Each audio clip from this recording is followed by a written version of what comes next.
रख हौसला वो मंजिल भी आएगा, प्यासे के पास चलकर समंदर भी आएगा। मत बैठे थककर मंजिल के मुसाफिर, एक दिन आप सभी को मंजिल भी मिलेगी और मंजिल मिलने का आनंद भी आएगा। नमस्कार दोस्तों, आप सभी का हमारे यूट्यूब चैनल पर स्वागत है। अगर आप हमारे यूट्यूब चैनल पर आज पहली बार आए हैं तो चैनल को सब्सक्राइब और ये जो पास वाली घंटी दिखाई दे रही है इसे जरूर दबाना, जिससे आने वाले वीडियो की नोटिफिकेशन आप सबको सबसे पहले मिलेगी। तो आइए दोस्तों, आज की कक्षा शुरू करते हैं। और आज है 5 नवंबर 2023 और today current affair episode number ये है हमारा 136वां। अगर आपने पिछले एक भी कोई भी एपिसोड नहीं देखा है तो वो भी जरूर देखें, क्योंकि उसमें मैंने आप सभी के लिए मोस्ट इंपॉर्टेंट करंट के क्वेश्चन और उसके साथ स्टैटिक जीके भी कवर कराया है।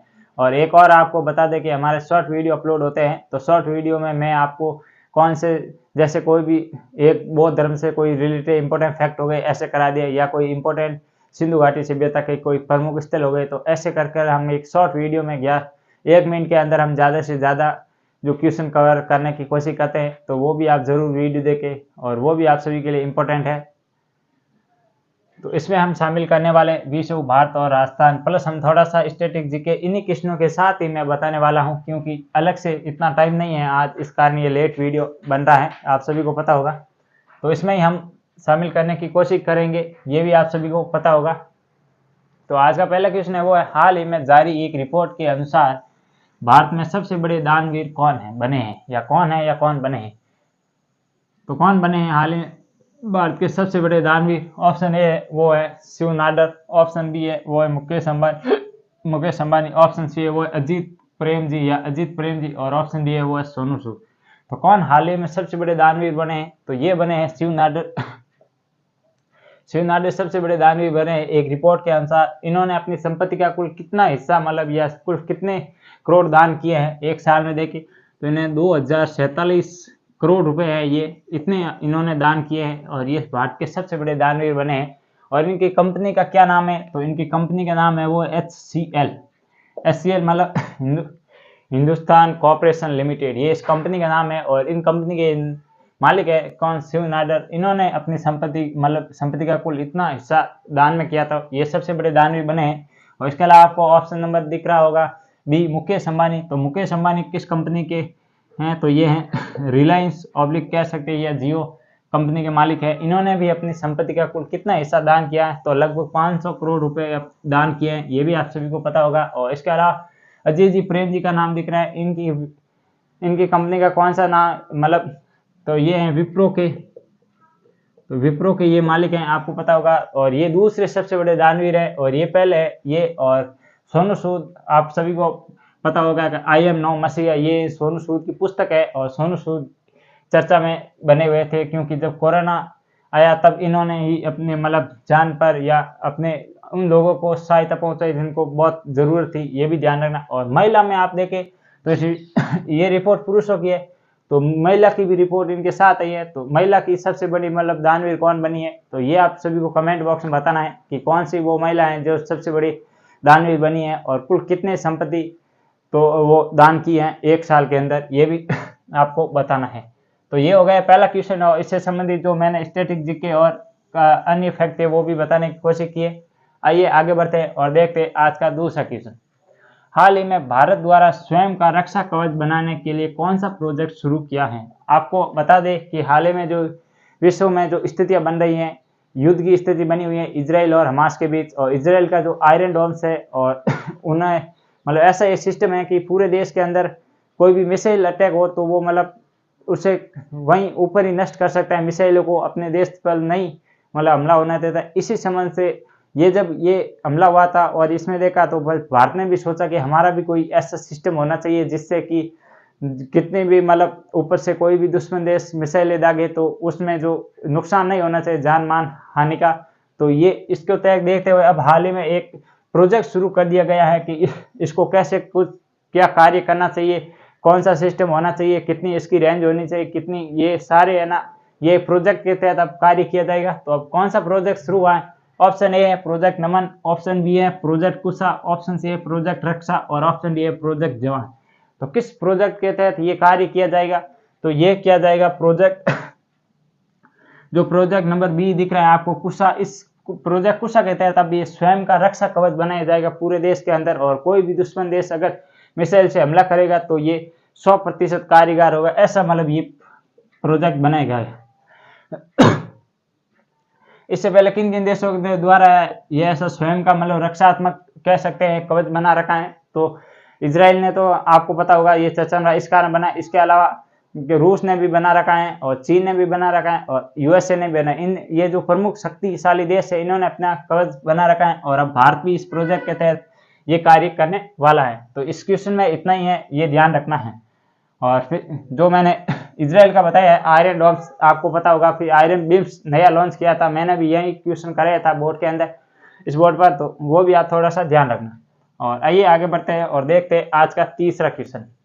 किस देश में हाल ही में एसबीआई की 5वीं शाखा स्थापित हुई है? आपको ये बताना है कि वो कौन सा देश है जहां पर एसबीआई की 1 2 3 नहीं बल्कि 4 नहीं पूरे 5 शाखा स्थापित हो चुकी है, और 5वीं हाल ही में हुई है, तो वो किस देश में हुई है, कहां पर हुई है, उनका उद्घाटनकर्ता किसके द्वारा किया गया, ये सारी बात इसी क्वेश्चन के अंदर करने वाले हैं। तो ऑप्शन ए है वो है ईरान, ऑप्शन बी है वो है नेपाल, ऑप्शन सी है श्रीलंका और ऑप्शन डी है बांग्लादेश। तो कहाँ किस देश में ये शाखा स्थापित हुई है? तो ये हुई है श्रीलंका के अंदर, हाल ही में ये श्रीलंका के अंदर हुई है। अब कहाँ हुई है, किस शहर में हुई है, उस पर भी हम बात करने वाले हैं। तो यहाँ पर एक हाल ही में एक मतलब NAAM इस ये एक यहाँ पर एक प्रोग्राम हुआ, इस प्रोग्राम के तहत श्रीलंका के कौन सा शहर है जहाँ पर ये मतलब शाखा स्थापित हुई, तो उसका नाम है त्रिकोमाला ये शहर है। यहाँ पर ये एसबीआई की 5वीं शाखा स्थापित हुई, किसके द्वारा स्थापित की गई? तो हमारे जो वित्त मंत्री है, वित्त मंत्री कौन है? तो श्रीमती निर्मला सीतारमण द्वारा इसका उद्घाटन किया गया, क्योंकि ये जो कार्यक्रम हुआ इसकी मुख्य अतिथि भारत की वित्त मंत्री श्रीमती निर्मला सीतारमण द्वारा वहां पर थी, तो इन्होंने ही ये स्थापित की थी, ये भी आप सभी को ध्यान रखना। और श्रीलंका की राजधानी का क्या नाम है? तो श्री जयवर्धन कुट्टे ये श्रीलंका की राजधानी, ये भी ध्यान रखना। और इसके अलावा भारत और श्रीलंका के मध्य कौन कौन से सैन्य अभ्यास होते हैं? तो सिलिनेक्स होता है एक, तो और एक कौन सा होता है? एक मैंने बता दिया, सिलिनेक्स भारत और श्रीलंका के मध्य अभ्यास होता है, एक आपको कमेंट बॉक्स में छापना है। और इसके अलावा और बताए तो मतलब भारत और श्रीलंका को कौन सी जल संधि जोड़ती है? तो ये जोड़ती है मलक्का जल, ये पाक स्टेट है, ये भारत और श्रीलंका को जोड़ता है, ये भी आप सभी को ध्यान रखना। और ऑप्शन नंबर डी दिख रहा है बांग्लादेश, क्यों चर्चा का विषय बना हुआ है? क्योंकि बांग्लादेश और भारत के मध्य सीमा का क्या नाम है, ये आप सभी को बताना है। और देखें तो बांग्लादेश की प्रधानमंत्री शेख हसीना है, बांग्लादेश की राजधानी ढाका है, और जो ढाका है राजधानी और टक्का है यहाँ की मुद्रा, ये भी आप सभी को ध्यान रखना। और इसके अलावा हाल ही में मैत्री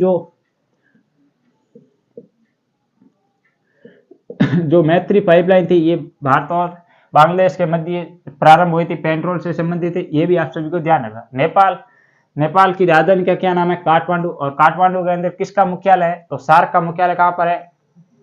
ये आपको सार्क का मुख्यालय कहाँ पर है? ये नेपाल के अंदर है, ये भी ध्यान रखना। और माउंट एवरेस्ट विश्व की सबसे ऊंची पर्वत चोटी, ये भी नेपाल के अंदर है स्थित है, और उसका नाम है सागर माता, ध्यान रखना। और उसकी ऊंचाई कितनी है? 8,848.86 मीटर, ये भी आप सभी को ध्यान रखना।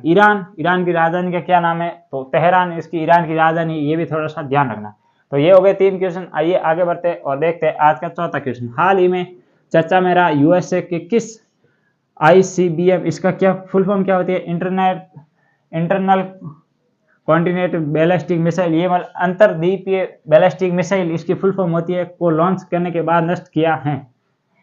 ऑप्शन ए वो है ICBM अग्नि 5, ऑप्शन बी है वो ICBM मिनुमेंट्स 3, और ऑप्शन सी है वो है ICBM अग्नि 4, और ऑप्शन है ए व सी दोनों। तो इसका जो राइट आंसर होगा वो तो होगा ऑप्शन नंबर आपको बी दिख रहा है ICBM, इसकी तो मैंने फुल फॉर्म बता दिया, मतलब अंतर्द्वीपीय जो कॉन्टिनेंटल मिसाइल होती है, बैलिस्टिक मिसाइल ये होती है ये थोड़ा सा ध्यान रखना। और ये जो हाल ही में इससे क्यों नष्ट किया गया, क्योंकि पहले इसे लॉन्च किया गया, फिर इसे वापस नष्ट करने का कारण क्या था? कुछ मतलब टेक्निकल एरर आ गए, तो इस कारण इसको प्रशांत महासागर में वहां पर इसे वापस नष्ट कर दिया गया, ये भी थोड़ा सा ध्यान रखना। और ये कौन सी मिसाइल को इस नाम से जाना जाता है? तो ये होती है 5000 से जिसकी अधिक रेंज होती है, जो 5000 किलोमीटर से अधिक उसकी रेंज होती है, उसे कहते हैं अंतर्द्वीपीय बैलिस्टिक मिसाइल, जो एक द्वीप से दूसरे द्वीप तक जा सकती है, ये भी थोड़ा सा ध्यान रखना।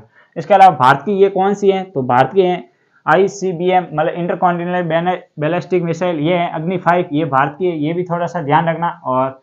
और आपको देखें तो ब्रह्मोस ये भारत की सुपरसोनिक क्रूज मिसाइल है, जो भारत और रशिया द्वारा संयुक्त रूप से मिलकर बनाए गए हैं, जो सबसे खतरनाक सुपरसोनिक मिसाइल है, ये भी थोड़ा सा ध्यान रखना। और USA के प्रधानमंत्री का क्या नाम है, जो बाइडेन, ये थोड़ा सा ध्यान। और जो वहाँ की मतलब वॉइस प्रेसिडेंट है उसका नाम है कमला हैरिस, ये भी थोड़ा सा ध्यान रखना है।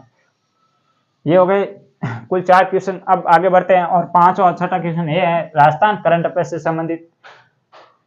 5वां क्वेश्चन, हाल ही में राजस्थान के खिलाड़ी मंजू बाला ने जो 37वें राष्ट्रीय खेल चल रहे हैं में कौन सा पदक जीता है। आपको पता होगा कि जो 37वें नेशनल गेम्स है ये गोवा के अंदर चल रहे हैं और इसका शुभंकर क्या है, मोगा इसका शुभंकर है, ये भी थोड़ा सा ध्यान रखना है। तो है ना, अब ये जो राजस्थान के खिलाड़ी ने लगातार राजस्थान के खिलाड़ी जो पदक जीत रहे हैं, तो इसी क्रम में अब मंजू बाला ने कौन सा पदक जीता है। ऑप्शन ए स्वर्ण पदक, ऑप्शन बी रजत पदक, ऑप्शन सी कांस्य पदक, ऑप्शन डी ए व सी दोनों। तो इन मंजू बाला ने कौन सा पदक जीता है, तो ऑप्शन नंबर जो आपको दिख रहा है बी मतलब रजत पदक जीता है मंजू बाला का। अब आपको ये बताना है कि मंजू बाला का खेल कौन सा है, और ये जब ये कंप्लीट होगा तब अलग से वीडियो बन जाएगी, तो अब अधिक इस पर चर्चा करने की कोई बात नहीं है। फिर भी हम बता दें तो निकेत जांगड़ है, इन्होंने राजस्थान के लिए पहला गोल्ड जीता था, और इसके अलावा राजस्थान बास्केटबॉल ने भी गोल्ड जीता था, और इसके अलावा सुनील जाखड़ ने भी गोल्ड जीता था, और आदित्य ने भी गोल्ड जीता था। इत्यादि ये खिलाड़ी है, अब तक इन्होंने अच्छा परफॉर्मेंस किया है और राजस्थान के लिए गोल्ड जीता है। और अब ये रजत पदक, और जब ये कंप्लीट होगा तो अलग से इसकी वीडियो आ जाएगी। आइए आगे बढ़ते और देखते हैं आज का 6वां क्वेश्चन, हाल ही में जारी आंकड़ों के अनुसार सबसे प्रदूषित जिला कौन सा है। आपको बता दें कि केंद्र सरकार द्वारा हाल ही में केंद्रीय प्रदूषण नियंत्रण बोर्ड द्वारा एक मतलब आंकड़े जारी किए गए, उसमें बताए गए हैं कि राजस्थान के कुल 33 जिले उसमें काउंट किए हैं, 50 नहीं किए हैं। मैं बता दूं कि उसमें जो 33 जिले थे उनमें से 30 जिलों को इस मतलब बहुत प्रदूषण कार्य में बताइए, या प्रदूषण कार्य में अधिक प्रदूषण है, इस कारण मतलब कौन सा वो जिला है, जिले की दृष्टि से अलग है और स्थान के अलग से, ये दो अलग अलग नाम आपको मिलेंगे। तो अगर जिले से देखें तो कौन सा जिला है जो सबसे प्रदूषित रहा है, तो आपको ऑप्शन नंबर ए दिख रहा है अलवर, ऑप्शन बी दिख रहा है हनुमानगढ़, ऑप्शन नंबर सी दिख रहा है फ्लोरी, और ऑप्शन नंबर डी दिख रहा है जयपुर। तो कौन सा जिला जो सर्वाधिक प्रदूषित है। अब आप सोच रहे होंगे कि अलवर होगा, पर इसका आंसर अलवर नहीं है, इसका आंसर है वो है हनुमानगढ़। तो हनुमानगढ़ ये सबसे प्रदूषित जिलों में शामिल है, ये भी थोड़ा सा ध्यान रखना। और अलवर का जो कौन सा स्थान है जो कि विश्व का सबसे प्रदूषित स्थान माना जाता है, तो वो है भिवाड़ी है जो विश्व का सबसे प्रदूषित शहर माना जाता है। और अगर इस आंकड़ों के अनुसार देखें तो हनुमानगढ़ राजस्थान का सबसे प्रदूषित जिला है, ये भी थोड़ा सा ध्यान रखना। और राजस्थान के कुल कितने 33 में से कितने जिले, 30 जिले प्रदूषणकारी हैं, जहाँ पर सांस लेने की मतलब सांस लेना भी मुश्किल है, ऐसी स्थिति बन गई है। और इसके अलावा राजस्थान के कुल कितने जिले हैं जहाँ पर मतलब राजस्थान सरकार द्वारा ही एक वायु ऐप लॉन्च किया है, जिससे मतलब आप देख सकते हैं प्रदूषण कितना स्तर है, क्या कौन से स्थान कौन सा है। तो वो है, एक है जयपुर, जोधपुर, और एक कौन सा जिला है जो इसमें कोटा ये या उदयपुर है। जयपुर, जोधपुर और उदयपुर, इन 3 जिलों में एक मतलब ऐसा सिस्टम बनाए गए हैं जहाँ से आप उसके प्रदूषण देख सकते हैं, ये इत्यादि इसमें ये जानकारी देख सकते हैं। तो ये थे आज के कुल 6 क्वेश्चन के साथ ही स्टैटिक जीके कराने की कोशिश की है। वीडियो कैसा लगा मुझे कमेंट बॉक्स में जरूर बताना, और अभी तक चैनल को सब्सक्राइब नहीं किया तो वो भी जरूर करें। फिर कल मिलते हैं फिर इसी जोश और जुनून के साथ, तब तक के लिए जय